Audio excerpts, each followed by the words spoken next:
গতকাল Bangladesh cricket board BCB কেন্দ্রীয় চুক্তির তালিকা প্রকাশ করেছে 2025 সালের জন্য। তবে সবথেকে বড় বিষয় হিসেবে দাঁড়িয়েছে মাহমুদুল্লাহ রিয়াদের অবদমন, মাহমুদুল্লাহ রিয়াদের অবনতি। মাহমুদুল্লাহ রিয়াদ এবার বি ক্যাটাগরিতে স্থান পেয়েছে। বি ক্যাটাগরিতে স্থান পাওয়ার কারণে মাহমুদুল্লাহ রিয়াদ আসলে আমার মনে হয় তিনি সন্তুষ্ট হতে পারেনি, যার কারণে সরাসরি তিনি বিসিবিকে জানিয়ে দিয়েছেন যে কেন্দ্রীয় চুক্তি থেকে তার নাম প্রত্যাহার করা হোক, এবং কেন্দ্রীয় চুক্তি থেকে তার নাম প্রত্যাহার করো কেননা তিনি কেন্দ্রীয় চুক্তির অন্তর্ভুক্ত হয়ে বিসিবি থেকে কোনো টাকা নিতে চান না। এর পূর্বেও তামিম ইকবাল ও মাশরাফি বিন মুর্তজার সাথেও এমনটি করা হয়েছিল। অর্থাৎ তামিম ইকবাল ও মাশরাফি বিন মুর্তজা তারাও যখন বিসিবির কেন্দ্রীয় চুক্তির তালিকা প্রকাশ করা হয়, সেই কেন্দ্রীয় চুক্তির তালিকা দেখে তারাও অসন্তুষ্ট হয় এবং পরবর্তীতে তারাও বিসিবি থেকে তাদের নাম প্রত্যাহার করে নেওয়ার জন্য অনুরোধ করে এবং বিসিবি থেকে কোনো টাকা তারা মাসিক হারে নেবে না বলে সরাসরি বিসিবিকে জানিয়ে দেয়। তাহলে মাহমুদুল্লাহ রিয়াদও কি সেই একই পথে হাঁটছে? অর্থাৎ মাহমুদুল্লাহ রিয়াদও কি সেই সন্তুষ্ট অসন্তুষ্টের খেলায় লিপ্ত হয়ে মাশরাফি বিন মুর্তজা ও তামিম ইকবালের পথ ধরল? বিষয়টি আসলে এমনও হতে পারে, কেননা মাহমুদুল্লাহ রিয়াদ বাংলাদেশের ভিতরে প্রথম সারির একজন ক্রিকেটার এবং তিনি অভিজ্ঞতার আলোকে সবথেকে বেশি অর্থাৎ টপ র্যাঙ্কিংয়ে থাকার কথা। সেদিক থেকে মাহমুদুল্লাহ রিয়াদকে এ প্লাসেও রাখা হয়নি, এ ক্যাটাগরিতেও রাখা হয়নি, তাকে রাখা হয়েছে বি ক্যাটাগরিতে।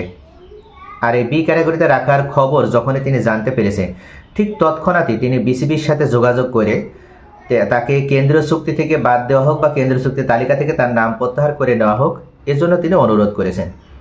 এবং কেন্দ্রীয় চুক্তির অন্তর্ভুক্ত হয়ে তিনি মাসিক যে টাকাটা কেন্দ্রীয় বিসিবি থেকে প্রদান করা হয় প্রত্যেকটা খেলোয়াড়কে, তিনি সেই টাকাটাও নিতে চান না। তাহলে হঠাৎ করে মাহমুদুল্লাহ রিয়াদ কি কারণে এমন সিদ্ধান্ত নিল? এটা এমনও হতে পারে যে মাহমুদুল্লাহ রিয়াদ হয়তো নিজে থেকে কনফিউশনের ভিতরে আছে, দ্বিধাহীনতার ভিতরে আছে যে তিনি ওয়ানডে ক্রিকেট থেকে বিদায় নিতে চান বা অবসর গ্রহণ করতে চান। বিষয়টি এমনও হতে পারে, কেননা বেশ কয়েকদিন ধরে যখন মুশফিকুর রহিম অবসর নিল তখনই গুঞ্জন উঠেছিল যে মাহমুদুল্লাহ রিয়াদও হয়তো এবার একই পথে হাঁটছে। তবে এখনো পর্যন্ত মাহমুদুল্লাহ রিয়াদের পক্ষ থেকে কোনো কিছুই জানানো হয়নি। তবুও বিষয়টি সকলের কাছে এক্সপেক্টেড ছিল যে মাহমুদুল্লাহ রিয়াদও হয়তো আর দলের বোঝা হয়ে থাকবে না, তিনি নিজে থেকেই হয়তো এবার অবসর গ্রহণ করবেন। যেহেতু তিনি এখনও অবসর গ্রহণ করেননি, তাহলে হয়তো এমনও হতে পারে যে সামনে যে জিম্বাবুয়ের সাথে সিরিজটা রয়েছে, এই সিরিজ খেলার মাধ্যমে তিনি হয়তো অবসর গ্রহণের ঘোষণা দিবেন।